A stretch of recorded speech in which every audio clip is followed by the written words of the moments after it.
Okay, good evening, ladies and gentlemen. Um, I don't know if this is working properly or not. We're going to do our best. I hope that we're watching on YouTube and on Facebook. I think we are. Um, it's a learning experience. This was done I decided today we're going to do this, and we're going for it. And I hope that the webcam is good. I have two different computers in front of me, one on Facebook, one on YouTube. The reason why we're doing this, I want to start, before I even explain the reason why we're doing this, I want to first thank my wife, Hannah. This was her idea. I guess she knew that having me sit home and go crazy would not be good for my soul or for anyone else. And she's giving me up literally every single night. She's doing bedtime by herself, so I can sit her in the office alone, but not alone. I'm here in the office. There's no one in front of me, but I feel very, very connected to each and every one of you that are able to watch this tonight. It is truly a blessing that we're able to have technology that we can be united, even when there's things that are holding us so far apart, one from the other. I want to begin with a story. Everyone is not in quarantine, but people are getting into quarantine. We are self-quarantining, social distancing. True story. The Rebbe's grandfather, his name was Rabbi Meir Shlomo Yanofsky. And he was the rabbi in a city in Russia called Nikolaev. This is going back into about 100 years ago. And at that time, there was a tremendous typhus that was spreading throughout the entire town. And the doctors had no cure for the typhus that was spreading like wildfire. And eventually they set up quarantines. True story. They set up quarantines, and kind of like what's happening in Italy, where they had no ability to even help them. They basically were putting people into quarantine to be left alone to die.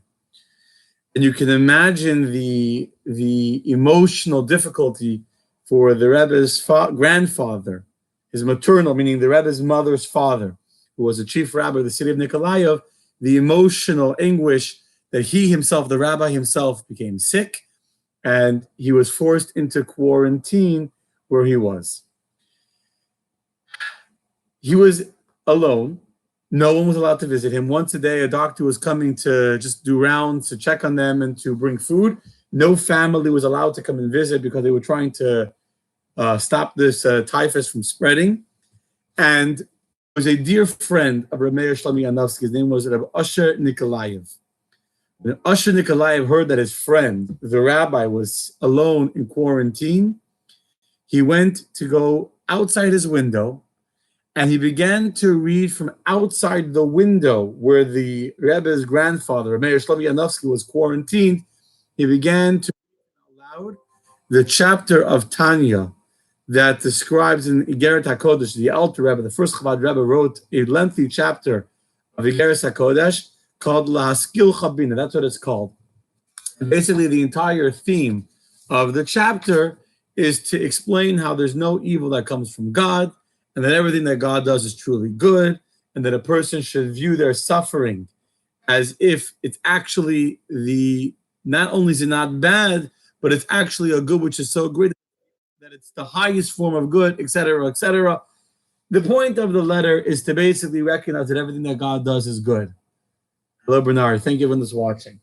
And so, and every day he stood outside his window, and for 30 days, Rabbi Usher of Nikolaev stood outside the window of his friend, Rabbi Meir Shlomo Yanofsky, and every single day he would read to him and teach him this idea of the Alter Rebbe taught in Hasidic philosophy, how everything God does is good. Although everyone that was put into this quarantine was dying, day after day, people were left in this quarantine to die. Amazingly, miraculously enough, Rabbi Meir Shlomo recovered against the odds, and he was able to return home. His body was able to recover from whatever fever he had. And he said to the Usher Nikolaev, "You saved my life." So much so that the way the story is told, how do we know the story? Because by the Rebbe's bris, at the bris on the 18th of Nisan, the Rebbe was the grandson of the chief rabbi of Nikolaev, and he made a bris, and everyone came to the house to eat. And this friend of the chief rabbi, Rabbi Asher Nikolaev, came to the bris, and he refused to eat anything that was served, and he wouldn't take anything because he had a custom not to eat in someone else's home on Passover. And the rabbi, Rabbi Yanofsky, told him that really I should be upsetting that you don't trust the level of kosher in my home, but because you saved my life by standing outside my window and speaking to me these words of encouragement, I can't be upset with you. The objective, I share this story because the objective of what we're doing tonight, and hopefully we'll do this every single night, although I'm feeling a little disengaged by not having people in front of me, just the computer screens, and I don't know if it's working so well on one of them. But the objective is to uplift the spirits of every single one of you that are watching now and those that will be able to watch later. We're sitting at home, and all we can do is watch the news. Between eating all the things that we bought in the store, you turn on the TV or you turn on your phone, and the more we watch the news, and the more afraid we become, and the more that the panic begins to set in. As I already said this many times, but it's so true. Even more contagious than the virus that's spreading is the fear and the panic. Panic is dangerous. Panic is dangerous. It weakens the immune system. It makes us vulnerable. Chassidim know that tracht gut wird sein gut, which means that stay positive, think positive, and the positive thought process creates a positive energy. There's no way to explain this enough. It sounds easy in words, and it's human nature to become afraid. I myself am being very honest, despite the fact that I'm preaching not to be afraid. I myself am getting nervous. You read and the more that you research and the more that you listen to people, the more you see what's happening elsewhere in the world, the more that you become worried. Although thank God, we're all one community. We're all one community, and God willing, the power of us studying together tonight, or we're going to discuss in a minute, the power of us being united as one should first and foremost give a healing to any single person throughout the universe that has the coronavirus, and for that matter, any other sickness. And as equally as important, that every single one of us should be safe, that we should be protected, and that the virus should die where it is. Not one more person should be infected. We should be protected by God's blessings and stay safe. So to all of you that are watching, thank you for watching. Thank you for telling me that you're watching, and I'm seeing the comments that are coming in. Thank you, Mario and Barry and everyone else that commented that you're watching. I appreciate it very, very much. Here's the plan. Here's my plan. Although man plans and God laughs, as we already know, but here's the plan. We're about 3 weeks away from Pesach. I have no idea what's going to be with Pesach this year. None of us know. It's very hard to plan when you don't know. And so at this point, I'm kind of putting the plans on hold. I did order matzah. I ordered more matzah than I usually order. Ordered another 3 cases. I'm going to distribute, and people will need as it gets closer to Pesach. My gut feeling is that there'll be many people who have no Pesach plans, and hopefully we'll be able to be there and provide for everyone that needs for Pesach. But we don't know how that will come to play yet. It's still too early. My plan is that for the next 3 weeks, or however long the world is kind of shut down, every single night I will prepare a class on Pesach. We'll start with the beginning of the Seder, with the Seder play tomorrow night, and then Kiddush, and then Urchatz breaking the matzah, and then the Manishtana, and then the story, and the Dayenu, and the there's I don't say unlimited amount of material and depth and wisdom in the Haggadah that can guide us in our lives. And so Bezrat Hashem, every single night, 7:30, we'll get together in the virtual community, despite the distance that might be separating us physically, as many of us socially distance ourselves to protect ourselves from spreading any illness. Spiritually, we will strengthen ourselves by studying and preparing emotionally and spiritually for the Pesach Seder that will still happen. Coronavirus or not, Pesach will still happen. God willing, every single one of us will have a Seder. It might be in private, it might be home alone, not in a public community setting, but God willing, we'll spiritually prepare ourselves. So that's the plan. Let us begin. Let us talk about slavery. I want to share with you something that I believe is so important, so relevant, and so crucial for us in our lives to know at this time. Before we talk about the Seder, before we talk about our Exodus, before we talk about leaving Egypt, let's talk about what was the experience of the Jewish people in Egypt. And more importantly, how does that experience have any meaning to us? Let me take this. Unfortunately, we're not saying l'chaim tonight, but l'chaim on this cold cup of tea.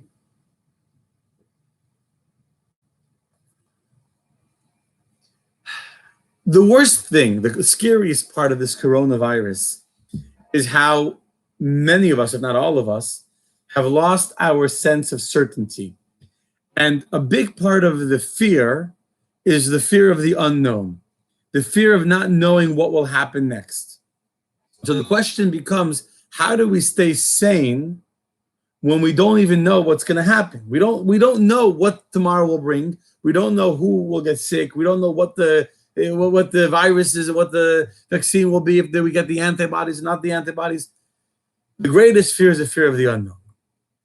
So I read a beautiful insight from Rabbi Aaron Moss that I want to share with you, the point of it. Rabbi Moss's insight was that we have not lost our sense of certainty in these last 2 weeks.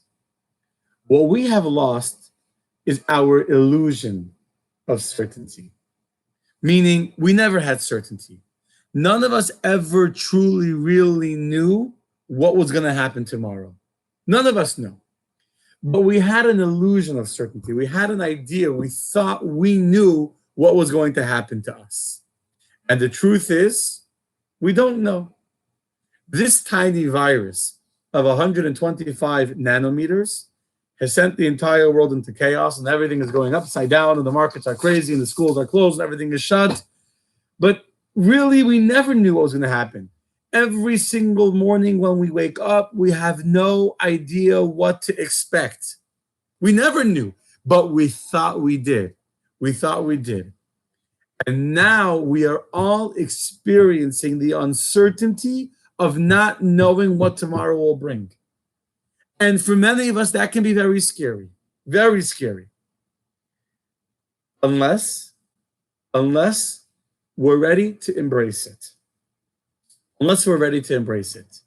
Because in all the confusion, the one thing that we do know is that we are in God's hands. And only when we're able to let go of our own plans, and only when we're able to recognize that the truth is that we actually are not in charge, and we actually don't know what's happening, only then are we really able to truly become aware that we're in God's hands. He wrote a beautiful line. We're all washing our hands. We're washing our hands many, many, many times. But every time you wash your hand, I want you to put the following thought into you. I'm going to give you a meditation, a short meditation. Next time you walk to the sink to wash your hands with soap, remember whose hands you're really in. If until now you thought that your financial stability came because you had good investments in the stock market, or you thought that you had a good job and you were set, or you thought that you had worked out what was going to happen with your kids today, what your plan will be tomorrow, where you would be, when you go to the sink to wash your hands, for 1 second, pause as you're scrubbing for 20 seconds. You have 20 seconds by the sink. During those 20 seconds, for a few of those seconds, remind yourself that I am actually in the hands of God. This is the story of Pesach. Let me describe to you what Egyptian slavery was. You want to know what it really was? I'm going to read to you a verse that always, whenever I read it, every year when I read this verse, it strikes me again. It's not a verse describing the Exodus from Egypt. It's not a verse in the Haggadah. It's actually a verse from the book of Bamidbar, from the Parsha Ba'aloscha. It's a verse when the Jewish people are in the desert, long after the Exodus. And they have no meat. They have the man coming down, but they have no meat. And they're sick of the man. They've gotten bored of eating the same man every single day. So the Jews do what the Jews know how to do best. What do Jews know how to do best? Imagining someone sitting here, complain. Jews are experts at kvetching. Experts. You know the joke of the no. Jews are experts at complaining. And the Jews come to Moshe Rabbeinu and they say to Moshe the following word. I'm reading to you from chapter 11 of the book of Bamidbar, one verse, verse number 5. Zacharnu es hadaga.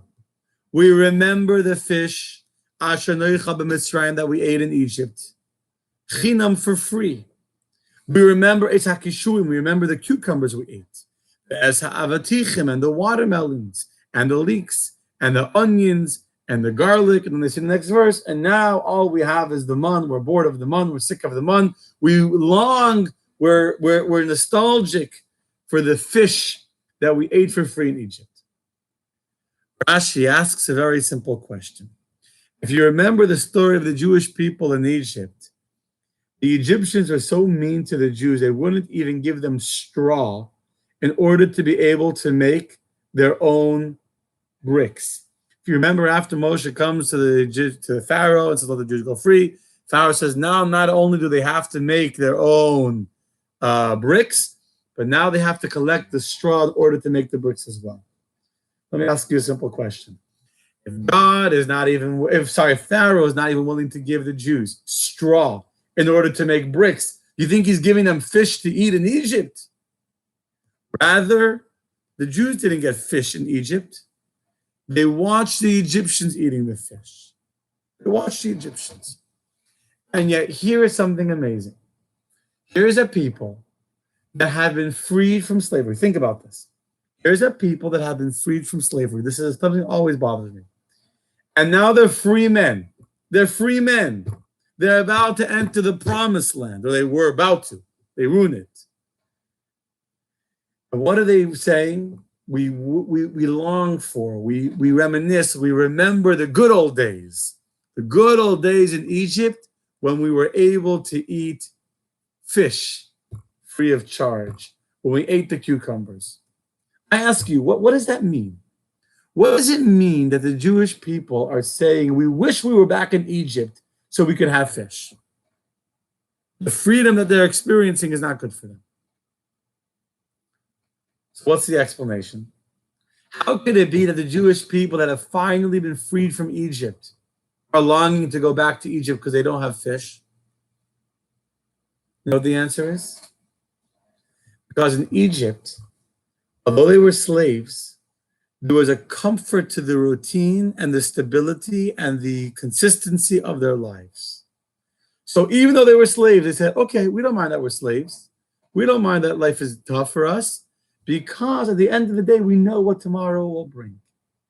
And they would rather be living in a situation where they were slaves, but slaves that knew what tomorrow's menu would look like for their Egyptian taskmasters. To me, this is so relevant to today. We want the comfort of knowing what tomorrow will bring. It's part of our desire for control. And every healthy human being has a desire for control. I'm very guilty of this. I'm a control freak by nature. It's difficult for us to let go. It's difficult for us to say, I don't know what tomorrow will bring. I have no control over my future. I am in the hands of God. It's hard for us to do that. It's hard for us. But do you know what freedom is? Real freedom is being able to be one with God. And we're going to get to that idea soon. I want to read to you another verse. This is a verse not from the Chumash, not from the Bible, but from the book of Jeremiah, or Isaiah, actually, one second, from Jeremiah. A very famous verse. It's a beautiful verse. The verse says as follows. God says to the Jewish people, God says actually to Jeremiah, go out and call in the ears of Jerusalem, saying, Koi Omar Hashem, so says the Lord. Zacharti lach chesed ne'urayich, I remember to you the loving kindness of your youth. Ahavas kilulei sayich, the love that you had to me, like when you were a bride. Translate the love of your nuptials. The love when you were a kala. You know, a chatan v'kala, a young bride and groom who are in love, and they're, as someone told me about my wife and I, that we're like googly-eyed for each other. the love that the Jewish people had for me when you were a young bride. Lechtech acharai bamidbar, to go after me into the desert. Be'eretz lezeru, in the land not so. God says to the Jewish people, now you're in Israel, now you're established, now you think that you figured it out, and you think that you're in charge of your own destiny, and you think that you're going to be the ones who will decide your future. I wish, says God, I long, I yearn for the day when you were a young bride, when you were so in love with me, you were so willing to follow me into the desert, into a land that is to rise. We grabbed our stuff, we grabbed the stuff that God told us to take from the Egyptians, and we ran after God into the desert, and that's it. Tremendous faith. We had no GPS, we had no Israeli Waze, we had no compass, we had no idea where we would end up in the desert. We didn't know what the future would bring when we left Egypt. And yet the Jewish people said, God, wherever you take us, we will go. They follow the pillar of fire at night. They follow the pillar of cloud by day. When God said to camp, they camped. When God said to go, they went. They had no idea where they were going. They were not in charge of their itinerary. They were not in charge of their route. God was in charge. And God says it was beautiful. It was like a bride that was in love with her husband. This is the moment that we're being forced to make a very, very difficult mental transition, a paradigm shift. We're in a situation where God has forced us to recognize our vulnerability. We're in a situation where we're being taken out of our comfort zone called Egypt. Egypt means Mitzrayim, Mitzrayim is limitations. It's a comfort zone. It might be now, but it's a comfort zone. And God has taken us out of our comfort zone. Where are we going to go now? Are we going to panic? Are we going to freak out that we're all alone? Or are we going to trust God and say, God, when we wash our hands, I'm like the Jewish people that left Egypt with nothing more than raw dough. I'm going to follow you like the bride follows her husband. I'm going to go after wherever you take me at peace. I surrender to you. I allow you to be in charge of my destiny. Now, I'm speaking to myself as well. This is the divine struggle that we internally need to work with ourselves now. This is what we internally need to struggle with. The ability to let go, the ability to recognize that we cannot plan what will happen next week. We cannot plan what will happen this week. We can only accept that we are in the hands of HaKadosh Baruch Hu. We're in the hands of the God Almighty.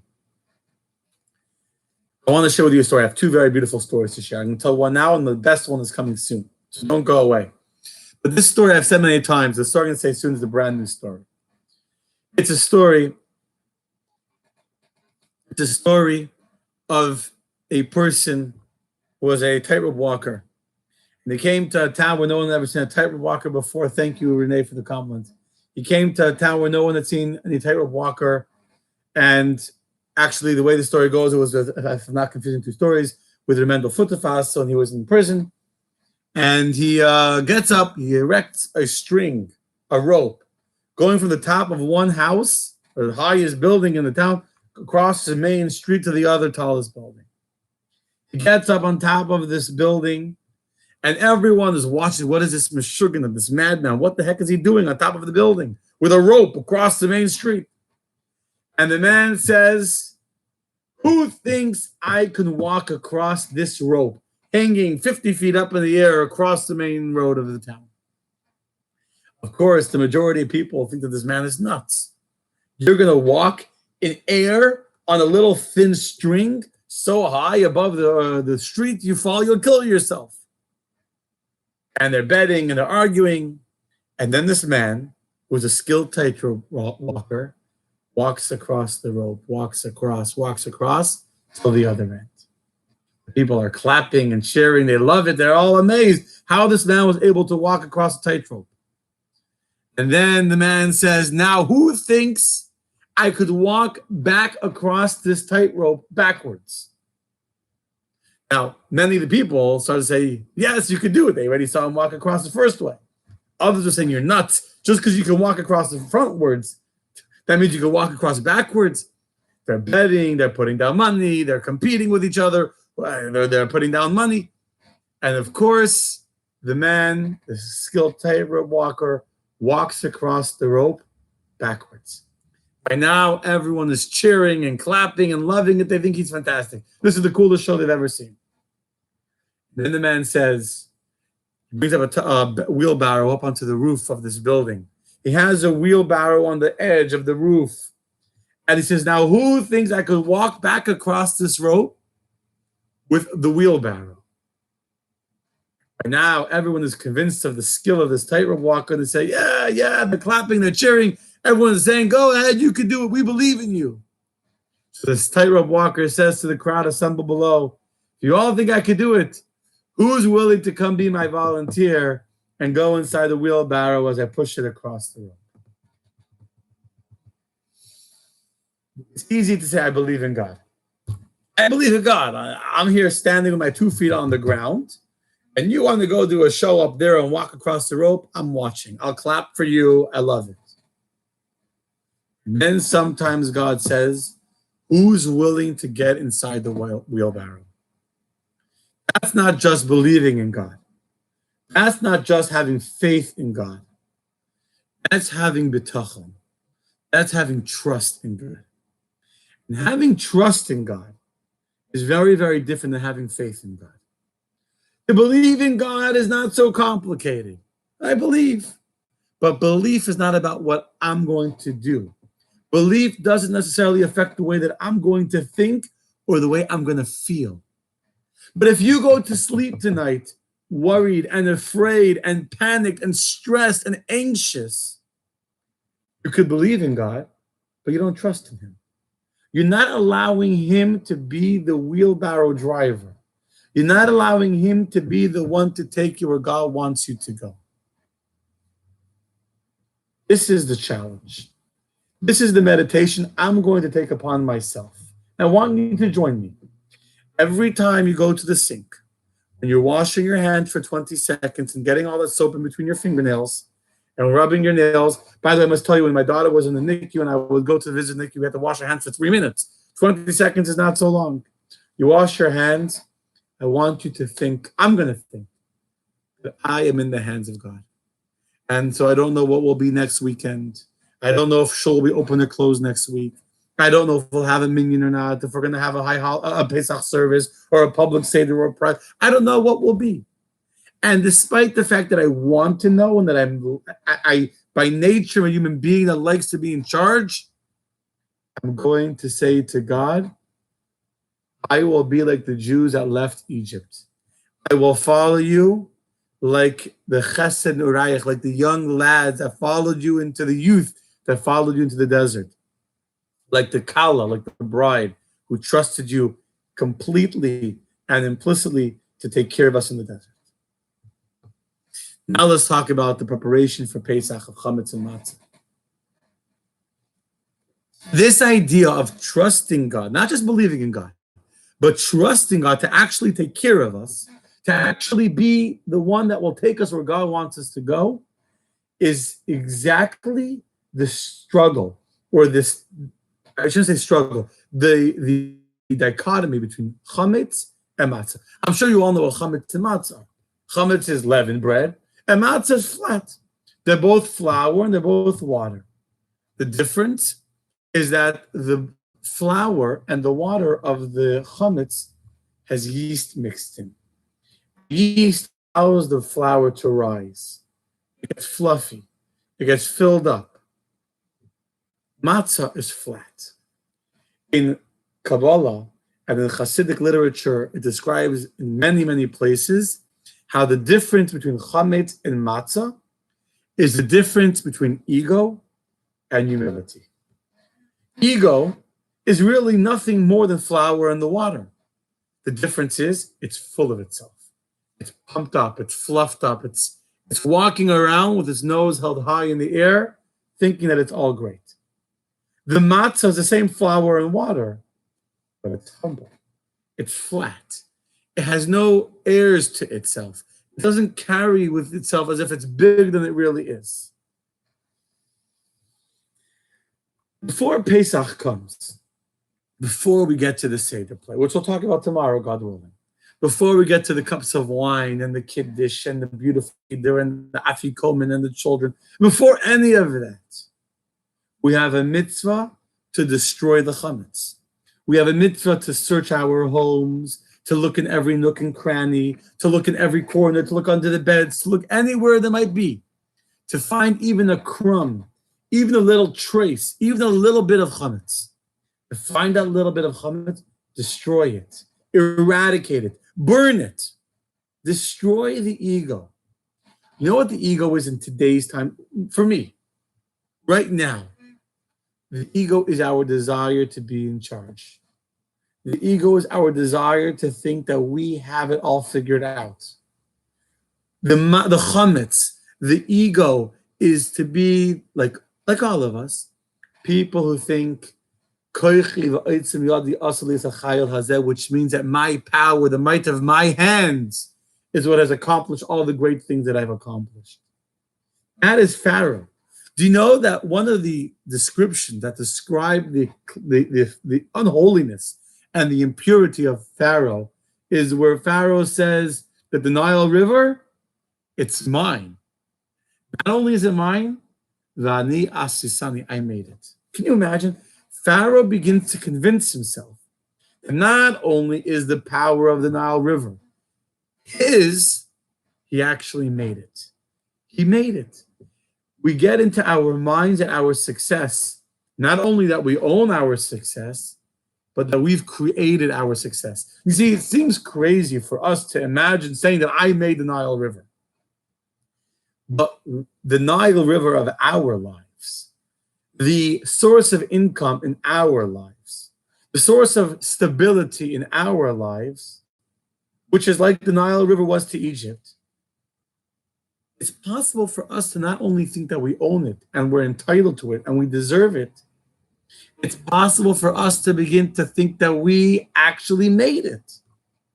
I want to repeat that. It's such an important point. Pharaoh doesn't only think he owns the Nile River. Pharaoh says, I made the Nile River. The Nile River was a source of financial stability for the Jewish people, for the Egyptian people, sorry. And this source of stability became in Pharaoh's mind like it was his. Every one of us has, hopefully, we all have a source of financial stability and a source of emotional stability and a stable family and a stable, normal daily routine when we get up and we go to pray and we go to work and we eat our dinner with our family. We all have stability in our lives, hopefully all of us. And if not, then we try and create stability. We have routine. We have structure. We have a feeling of we're in charge. We have a plan. And like Pharaoh, who thought that he owned the Nile River, can you imagine what kind of emotional trauma he must have suffered seeing his Nile River turning into blood? Moshe comes to him in the Nile. God tells Moshe not to go to Pharaoh in the palace. God tells Moshe, go to Pharaoh at the Nile River where he's sitting, and there I want you to go and tell him that this Nile River, that you think you own it, you think you made it, you think you control it. Sorry, buddy. I'm in charge. God says, I'm the one that made it. I'm the one in charge. The problem is when we forget that God is in charge, we forget that we're in God's hands, we have to be reminded. This is our meditation. This is going to be the takeaway for today. I'm not done the class. I have more to share. A beautiful story. But this has to be our takeaway. That every single time we go to wash our hands, we turn to God, we remember, I am in God's hands. I am in God's hands.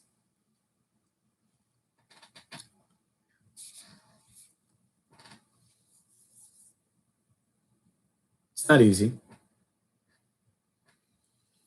But do you know that the greatest blessings that we can ever achieve are the blessings we get when we let go? Do you know that in order for a tree to begin to grow, anyone ever planted an apple tree or any kind of tree? I've tried a few times. The first step of the tree growing is you put a seed into the ground. And do you know that as long as the seed maintains its identity, As long as the seed holds on to itself and won't allow it to be broken, nothing grows. I don't know if there's any biologists that are watching tonight. But in order for a tree to begin to grow, the first thing that has to happen is the seed has to begin to disintegrate. Only once the seed is broken, only once the seed has stopped to exist as a seed, and only once the seed has stopped to feel its own importance and its own identity and lets go, now is there potential for a tree to grow.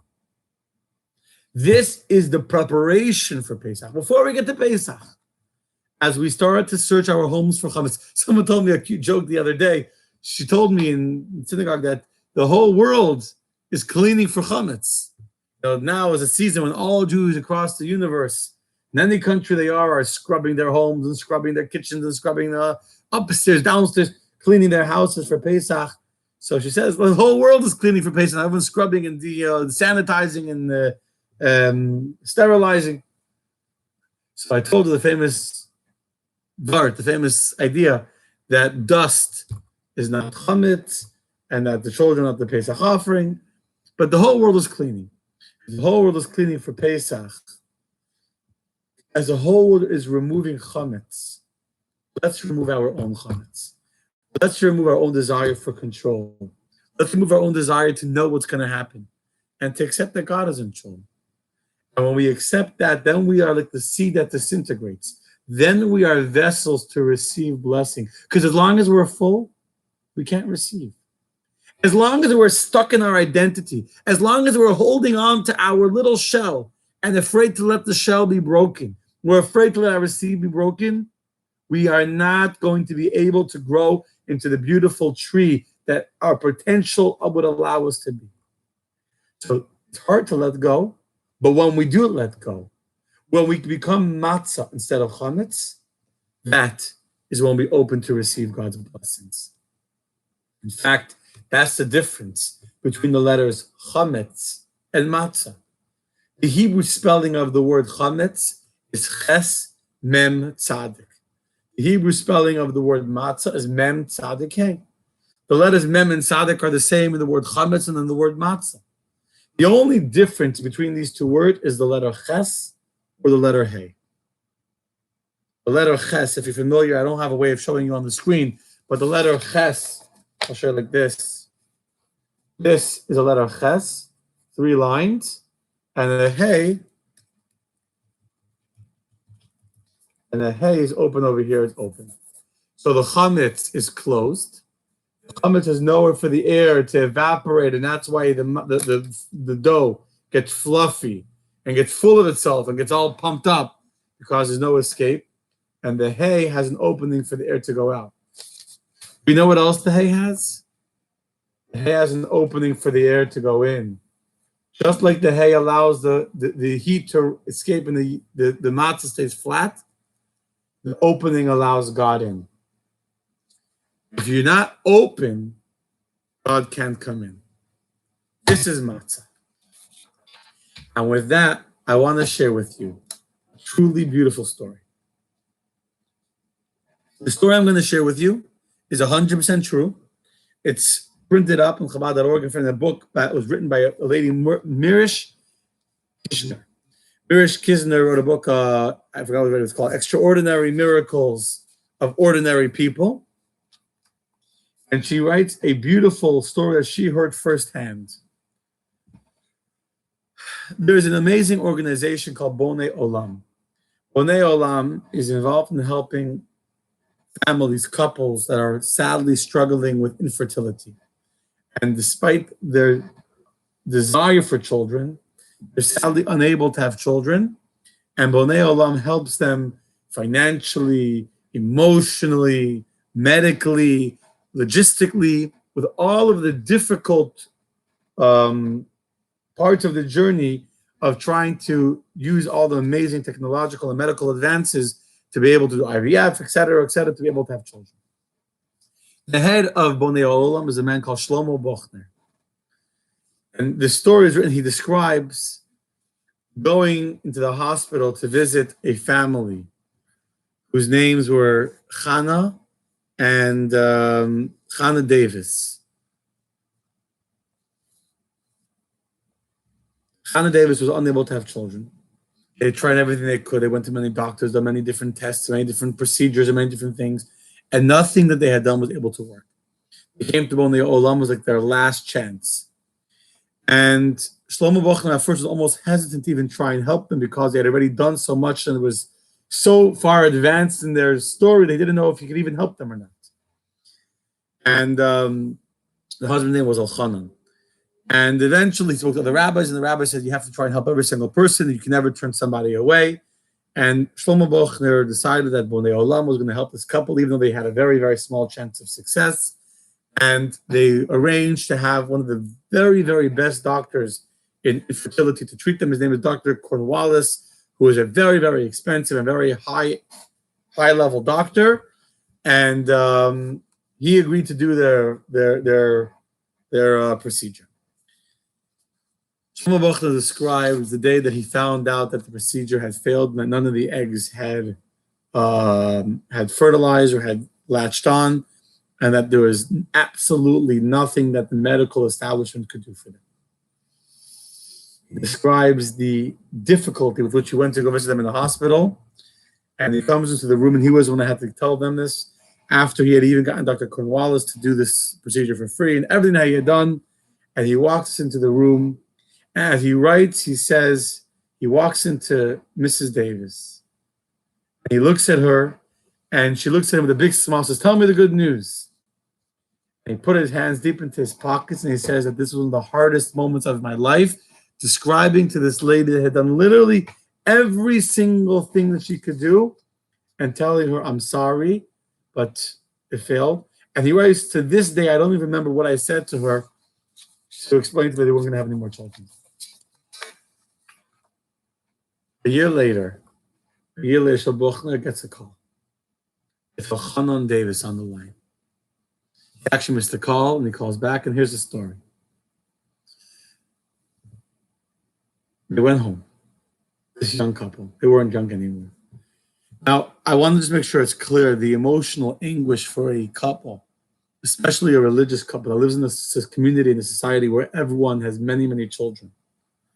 And their greatest dream in life was to be able to have children, to be part of the continuation, to see their legacy live on, to be able to give birth to the next generation.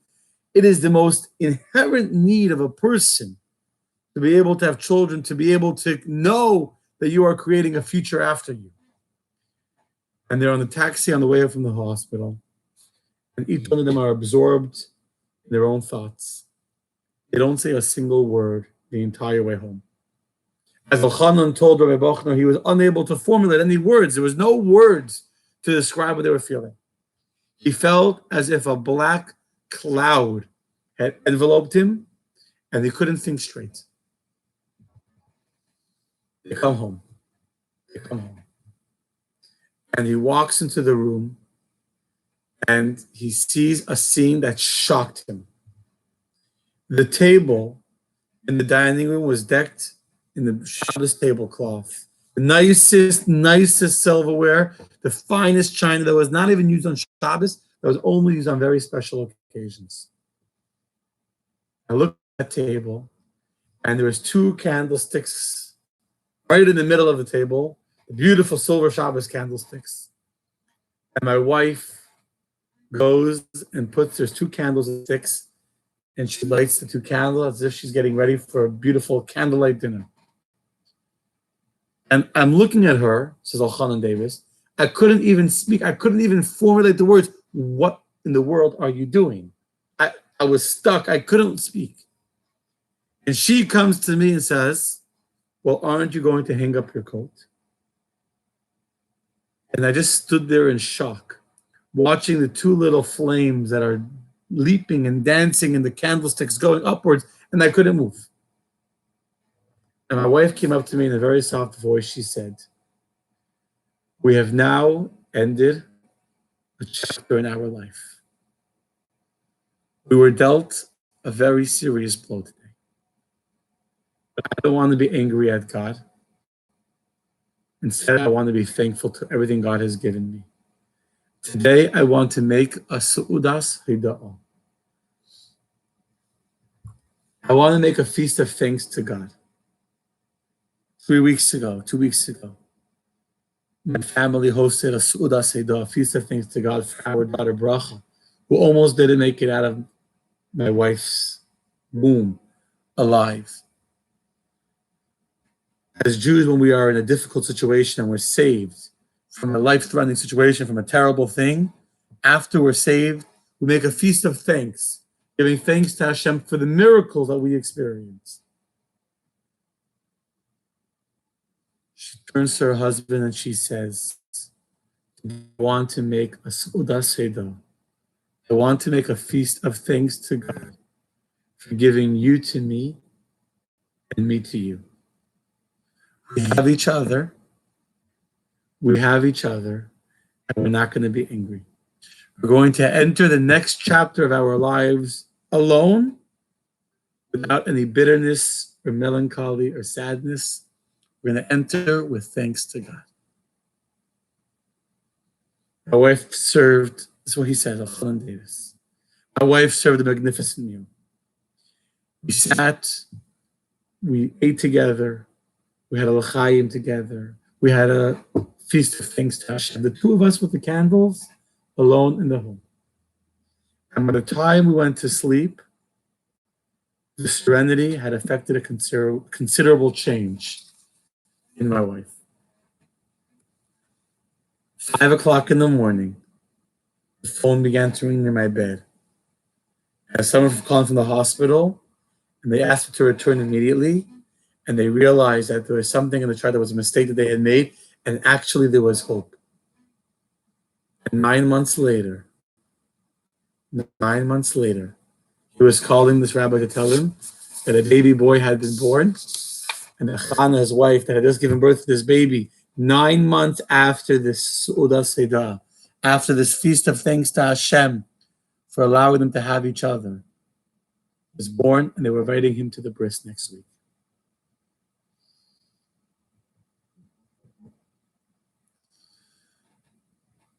The more we try and hold on to our little semblance of control, the more that we're actually blocking God from being able to take over. The hardest thing for us to do, which is also the most important thing that we can do, is to get into the wheelbarrow and let God take us where God wants us to go. Only when we let go can we be vessels for the greatest blessings.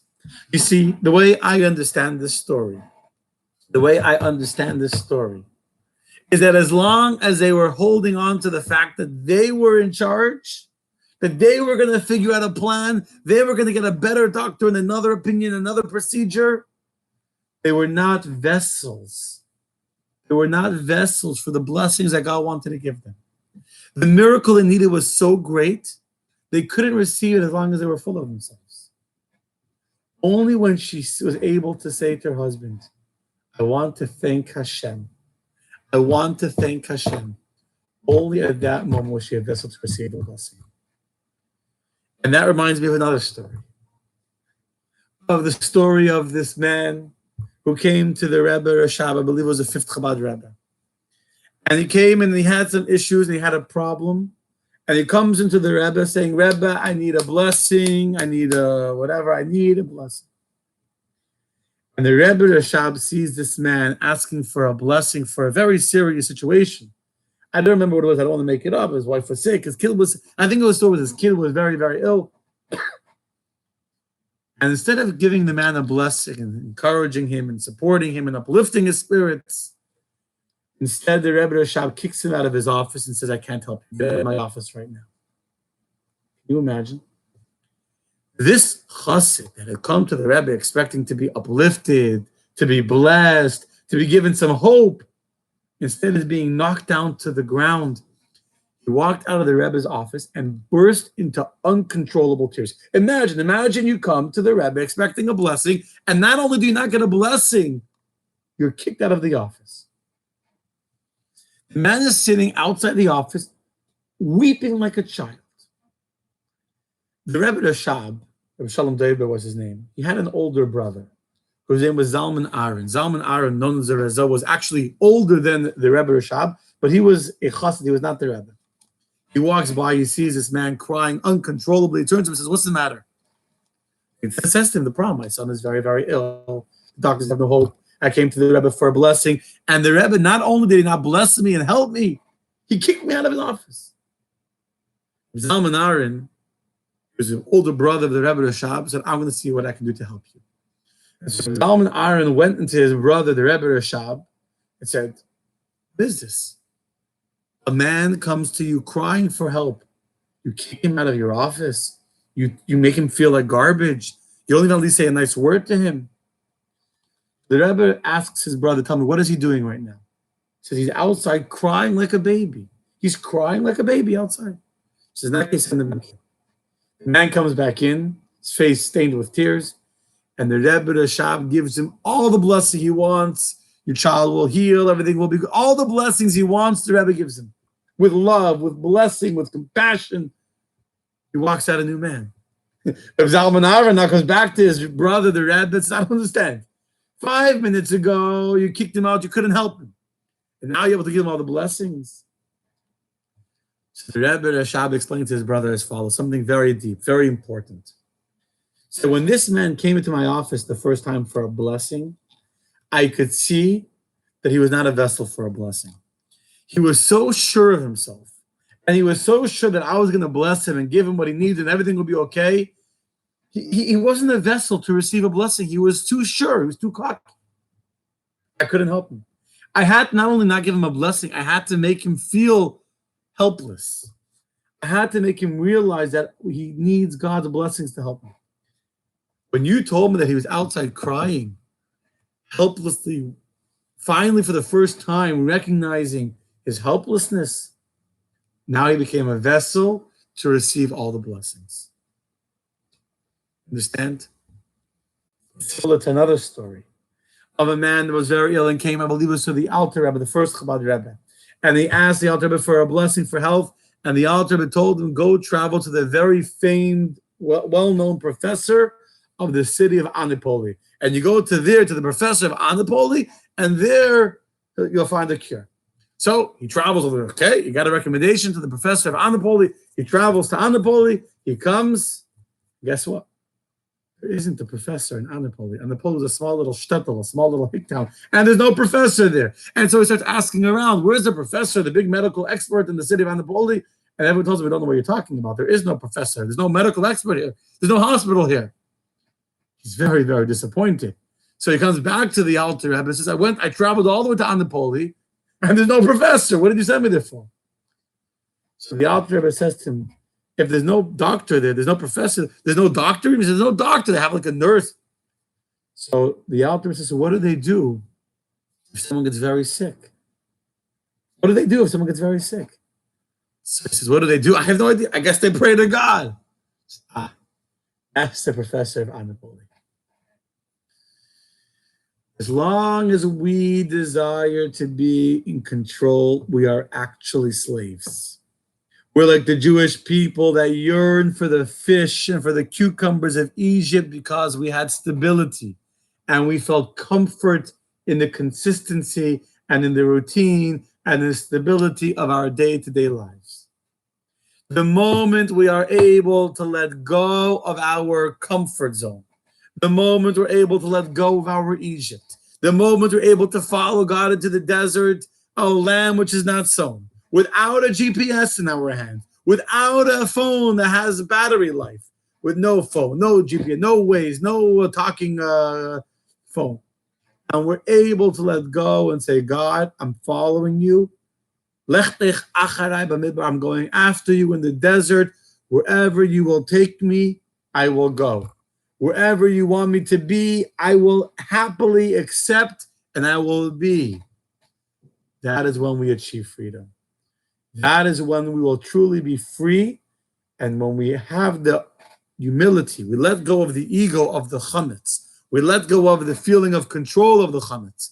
And we become humble and we become open to the will of God. then we can receive the greatest blessings. The Jews could only receive the Torah, the greatest divine revelation to ever happen, only when they let go, only when they were following God in the desert. And so too, when we let go, God will give us the greatest blessings, the greatest revelations, the greatest expression of his love and his kindness to us. God willing, we should see that expression of his kindness in a revealed fashion. Very, very, very, very, very soon. We should see the love of God in a revealed way. We should see the power of God in a revealed way. With the coming of Mashiach. And very, very soon will be the day when there'll be no more sickness in the world. There'll be no more pain and illness in the world. A day when there'll be no more death in the world.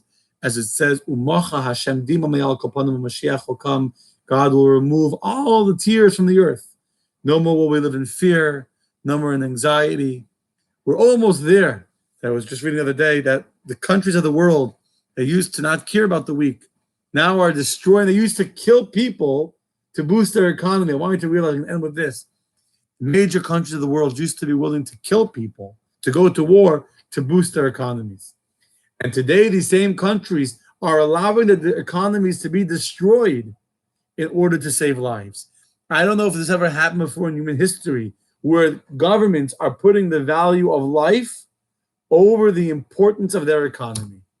You think about that. We're living in Mashiach times. We're living in times where the world is saying, we're going to shut down the country. We're going to shut down China, shutting down all the factories. For the first time, they say, we don't care if we're going to lose money, if it's bad for the economy, if it's bad for the re-election, if it's bad for the political game of politics. And for once, whether it's in America or in Israel, we're also going to be a government and we're saying there's no more politics. It's not about our money or about our economy. It's about saving lives, about protecting human beings, weak, vulnerable human beings. Now, most people will survive the coronavirus. Who's susceptible? The elderly, the weak, the sick. And governments are saying we're going to destroy our economy to protect the sick. This is something that has never happened before in history. So the world is almost ready for Mashiach. We're almost there. God willing, very, very soon will be revealed in the open way the coming of Mashiach and the ending of suffering, the ending of illness, the ending of all bad news. God bless you all with health and peace and good things. Bezrat Hashem, tomorrow night, 7:30 p.m. I will meet you again right here via either YouTube or via Facebook. We'll meet again. And God willing, tomorrow night we'll discuss the Seder plate and the lessons that that has for us in our lives as well. Laila Tov.